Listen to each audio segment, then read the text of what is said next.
بسم اللہ الرحمن الرحیم۔ دوستوں، میں آج آپ کے سامنے حضرت عمر فاروق کا خط جو دریائے نیل کے نام لکھا گیا تھا اس پر تھوڑی سی تفصیلی گفتگو کرنا چاہتا ہوں کہ دریائے نیل جو تھا یہ مصر کے اندر زمانہ جاہلیت کے اندر جب پانی اس کے اندر بند ہو جاتا تھا، روک جاتا تھا، لوگ کیا کیا کرتے تھے، لوگ وہاں پہ ایک لڑکی کو لے کے، خوبصورت لڑکی، اس کو ہر سنگار کر کے، بناوٹ سنگار کر کے، اس کو قتل کر کے اس کے اندر ڈال دیتے تو دریا پانی چل پڑتا تھا۔ یہ ان کی ایک ذہن بنا ہوا تھا، ان کا مائنڈ بنا ہوا تھا، جہلانہ دور تھا، جاہلیت کے اندر یہ ان کی رسم بنی ہوئی تھی۔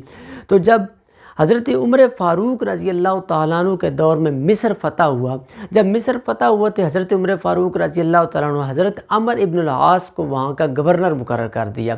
جب گورنر مقرر کیا گیا تو اس وقت دریائے نیل کا پانی رک چکا تھا۔ دریائے نیل کا پانی رکا تو وہاں کے لوگ جو تھے وہ حضرت عمر ابن العاص کے پاس آئے۔ انہوں نے کہا صحابی رسول، یہاں پہ ہمارا جو یہ دریائے نیل جو ہے اس کے اندر ہم اس طرح ہماری یہ روایت، ہماری یہ رسم ہم یہ والی کرتے ہیں، تو ہم اپنی ایک لڑکی جو ہوتی ہے اس کو، خوبصورت لڑکی کو اس کے اندر بناوٹ سنگار کر کے اس کے اندر گھیرتے ہیں تو یہ دریا چل پڑتا ہے، یہ ہمارا زمانہ قدیم سے چلتا آ رہا ہے۔ تو حضرت عمر ابن العاص نے جب یہ بات سنی تو انہوں نے کہا کہ یہ تو زمانہ جاہلیت کی جہلانہ رسمیں تھی، یہ ہم نہیں کریں گے، یہ میں نہیں کروں گا۔ انہوں نے کہا اے عمر ابن العاص، دیکھ لیں یہ کرنا پڑتا ہے ہمیں تب یہ جا کے یہ چلتا ہے۔ تو آپ نے فرمایا ٹھہریے، میں حضرت عمر فاروق رضی اللہ تعالیٰ عنہ کے ساتھ مشورہ کرتا ہوں، خلیفہ وقت ہیں، ان سے مشورہ کر کے پھر میں آپ کو اس کے مطابق پھر ہم عمل کریں گے۔ انہوں نے خط لکھا حضرت عمر ابن خطاب کے نام، تو انہوں نے حضرت عمر بن خطاب کے نام پہ جب یہ خط لکھا اس کے اوپر انہوں نے ساری تفصیل یہ بتائی کہ یہاں پہ لوگ اس طرح کرتے ہیں، اس طرح کرتے ہیں، دریائے نیل جو ہے یہ رک چکا ہے، لوگوں کی یہاں پہ یہ رسم بنی ہوئی ہے، جاہلانہ رسم ہے، تو لوگ یہ کام کرتے ہیں، اس پر آپ ہمیں کوئی مشورہ دیں۔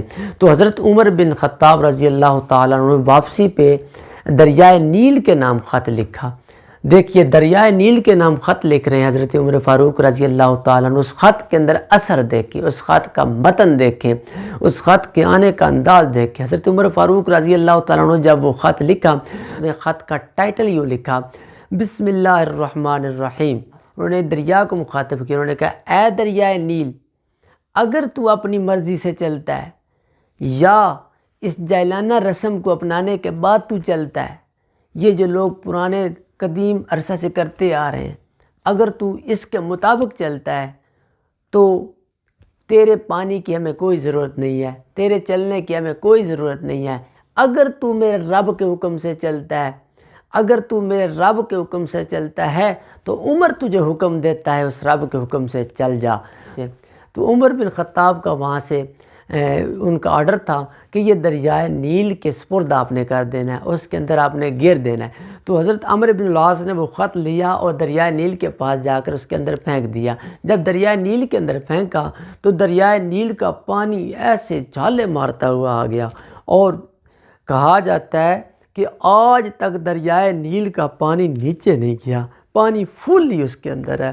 تو ناظرین، آپ نے دیکھا کہ جن لوگوں کا اللہ کے اوپر اتنا توکل تھا، اتنا یقین تھا، یہ کون تھے؟ یہ نبی کریم صلی اللہ علیہ وسلم کے تربیت یافتہ صحابی تھے، نبی کریم صلی اللہ علیہ وسلم کی جماعت تھی، یہ وہ جماعت تھی جن کی تو جنگل کے درندے بھی بات کو مان لیا کرتے تھے۔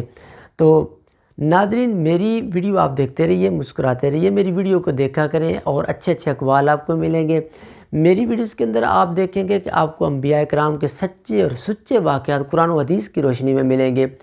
تو میری ویڈیو کو لائک کریں، شیئر کریں، اور میرا جو چینل ہے اس کو سبسکرائب ضرور کیا کریں، بیل آئیکن پر کلک کریں تاکہ میری نئی ویڈیو آپ کے پاس آئے، آپ اس کو دیکھیں اور بہت فائدہ ہوگا۔ دعاؤں میں یاد رکھیے۔ اللہ حافظ۔